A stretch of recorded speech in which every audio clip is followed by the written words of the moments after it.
Shaq, how are you doing, man? Thank you for taking out this time today. No problem. What's happening? Uh, it's a privilege to be able to speak with you. Grew up on you. I'm a big fan. I appreciate it. You make me sound so old. Shit. Nah, not at all, not at all. If it helps, I'm right there. I'm not too far behind you, just to make you feel better. All right, so we're gonna hop dead into it because I know I don't have you for too much longer. But today we're talking about your new series, Shaq Gives Back. It's a three-part series where you assist some Atlanta-based organizations that have happened over this last year. What did this experience teach you, and overall, how did it make you feel? Well, we all know the pandemic has led to devastating effects on our local community. And, General Insurance and myself, we just wanted to, give people a break from their financial challenges. So during this series, we wanted to go to the stores, the restaurants. We want to look at the businesses that everybody loves. The first place we went to was a record store. Think about a record store. I haven't been to a record store in like 10, 15 years, especially when you could buy a whole album on your phone or your iPad. But when I went into this record store, I saw why this record store is still in business. It was a beautiful store, and it was really, really effective. So, the guy didn't know I was there. We just showed up, asking questions. Hey, what's up, homie? Boom, boom. Let me get this, let me get this, let me get that. And then at the end, hit him with a nice check. The guy was like, man, we appreciate you very much. Because, pandemic, shut down, 6 feet apart, not a lot of traffic flow going through that area. Then we went to a restaurant. People love to eat. This was a well-known restaurant in the Atlanta area. But again, COVID, slowing their business down. They didn't want to fire people. They wanted to, stay in business. So we took care of them. And they're a nonprofit delivery meal service. They're doing good things in the community. Delivering meals to people. So we wanted to make sure that they had the monies that they need. And I've been with the General since 1989. A lot of people don't understand that. They always ask, Shaq, why are you with the General? Because before I was the character known as Shaq, when I was just an LSU freshman driving in a used Bronco 2 with 97,000 miles on it. The General gave me insurance. I was going to ask about that because, of course, it's an extension of your partnership with the General. You're doing it in association with Turner Sports and Bleacher Report. How did you manage to create these business relationships to believe in your vision, but also being willing to help the community? Well, if you don't believe in the business that you're promoting, shame on you. I'm an old school businessman. I don't really take people's money. But like I said, when I was in college, I drove an old beat up, rusty Bronco 2 and needed insurance to drive around campus. General was the only insurance that I could afford. And whenever we do deals with companies, we always tell them that there needs to be a community aspect. What I love about the Generals, they do a lot unseen. I'll call them and be like, hey, I need money for this. I'm gonna put up some. You guys put up some. And me a deal. They always take care of me. So they're a very charitable organization, and they're all about making people happy.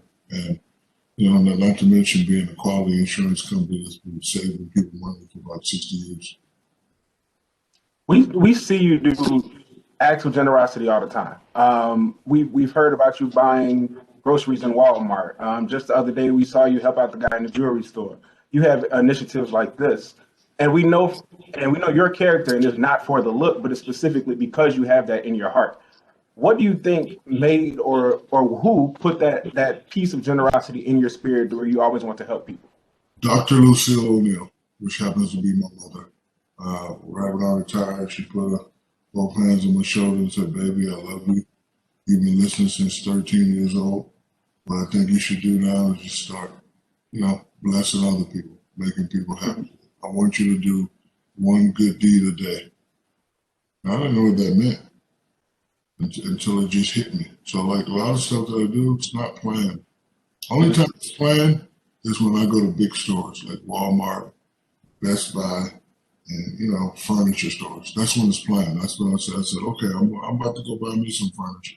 I'm gonna walk around, and when I see something that reminds me of something, I'll take care of it. Like every time I go into Best Buy, I'm in that layaway section, just listening. I am. I'm just listening to see what people are doing. If I ever see a mom with a kid, ding, ding, ding, ding, ding, because I used to be me and my mother.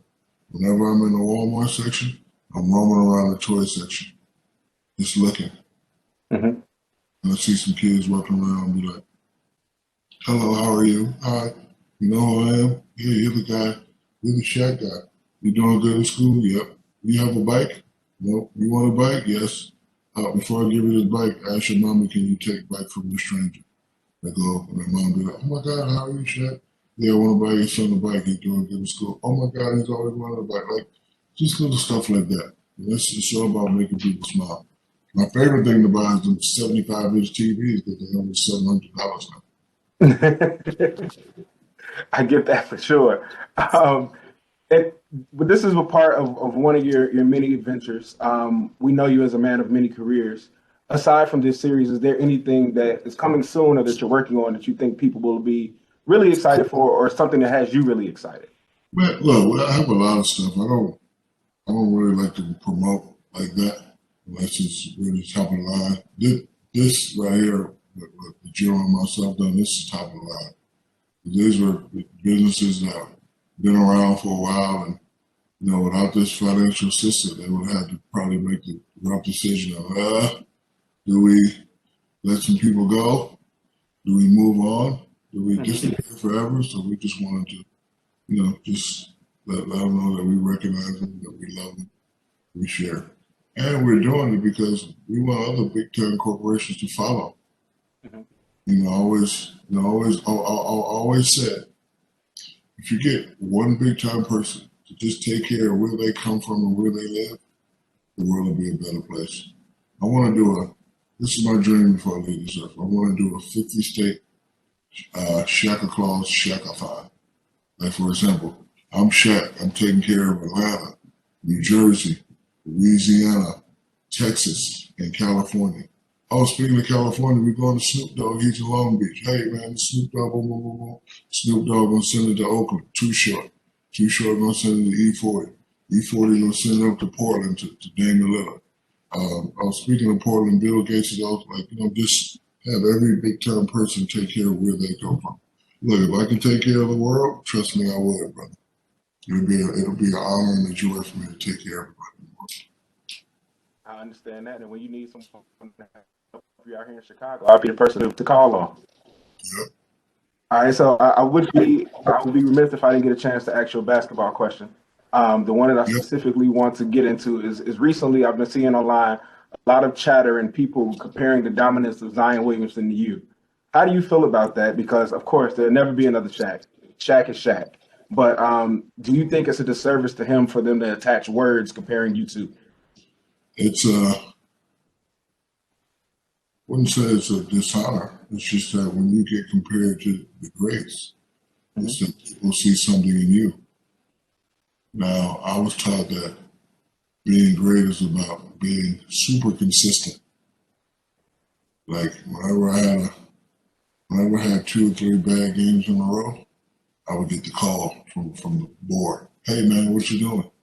Great guys don't do this. Kareem never had 3. Like, so it should be out. Listen, he's putting up good numbers. He's playing hard. He's playing well. And I don't think you should look at it as a disservice. I think it should be something that you should strive to be. Not be me or be like me, but hey, even possibly be better. I was going after one guy, world champion. I wanted to break all his records. I beat him in championships. I wanted to beat him in points. If I would have got to the points he had, I was going to arrogantly say, I am Shaquille O'Neal. I'm the most dominant player ever, and I don't want to hear nobody else's name. Be quiet. That's what I want to do. I know it, but I know I wasn't going to catch Kareem. I'm trying to catch Kareem in championships. But like, okay, Will got 2 championships. I know I can get 2. But Will got 32,000 points. I know I can get that. And if I would have, when I got hurt and just played that last year in Boston, I would have definitely passed him up. Got it. And you mentioned that you got the championships. We get the pleasure of seeing you every Tuesday and Thursday on TNT. You've seen and you know a lot of basketball. If you had to pick today, who's going to be the team that's left standing at the end? I would like to see Brooklyn versus LA. Mhm. or Brooklyn versus, let's go conferences. Eastern Conference, I want to see Brooklyn and Philly battle it out. Okay. Western Conference, I want to see Utah and LA battle it out. Okay. I'm surprised. Why'd you go Utah? Because I know a lot of people still want that battle at LA. Yeah, I know they wanted to battle LA, but I challenged Utah early, and they stepped up. I kind of went at Donovan Mitchell to see if he had it, and my plan worked perfectly. He's playing at a high level. Yep. Got it. So my last question for you is, in a couple of the places that you visited in Atlanta, at the record shop, if you were to walk back in there now, who has a new album you want to pick up? And I noticed you got in the kitchen at a restaurant. What is a go-to meal if someone were to visit there? Well, probably cheeseburger, steak. Listen, restaurant, we went through had everything. But the record store, it ain't about what's out now, because you can get what's out now on your phone. It's about old school stuff. Like he had stuff that my mom, like he had stuff that brought back flashbacks. Yeah, they were just so clean, like just to, and records are coming back, believe it or not. Like people, these in the store when they keep them. I know a DJ got about 100,000 records. Like, yo, man, why don't you sell them? No, I'll never sell them. But like his store was just so clean.